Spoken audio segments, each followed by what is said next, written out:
ಮಾಜಿ big boss ಸ್ಪರ್ಧಿ ವಕೀಲ ಜಗದೀಶ್ ಬರೋಬ್ಬರಿ 93 ದಿನಗಳ ಜೈಲು ವಾಸದ ಬಳಿಕ ಜಾಮೀನಿನ ಮೇಲೆ ಬಿಡುಗಡೆ ಆಗಿದ್ದಾರೆ. ಈ ಬಗ್ಗೆ ಸಾಮಾಜಿಕ ಜಾಲತಾಣದಲ್ಲಿ ಪೋಸ್ಟ್ ಹಂಚಿಕೊಂಡಿರುವ ಜಗದೀಶ್ ತಮ್ಮ ಬಂಧನಕ್ಕೆ ಸರ್ಕಾರ ಹಾಗೂ ಪೊಲೀಸ್ ವ್ಯವಸ್ಥೆಯನ್ನ ನೇರ ಹೊಣೆ ಮಾಡಿದ್ದಾರೆ.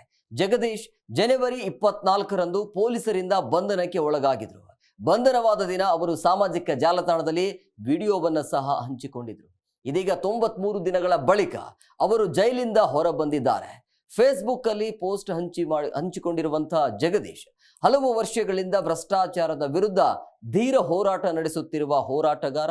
ನಾನು PSI ಹಗರಣವನ್ನ ಬಯಲು ಮಾಡಿದ್ದು, ADGP ಅಮೃತ್ ಪಾಲ್ ಅವರನ್ನ ಜೈಲಿಗೆ ಕಳುಹಿಸಿದ್ದು ನಮ್ಮ ಟೀಮ್.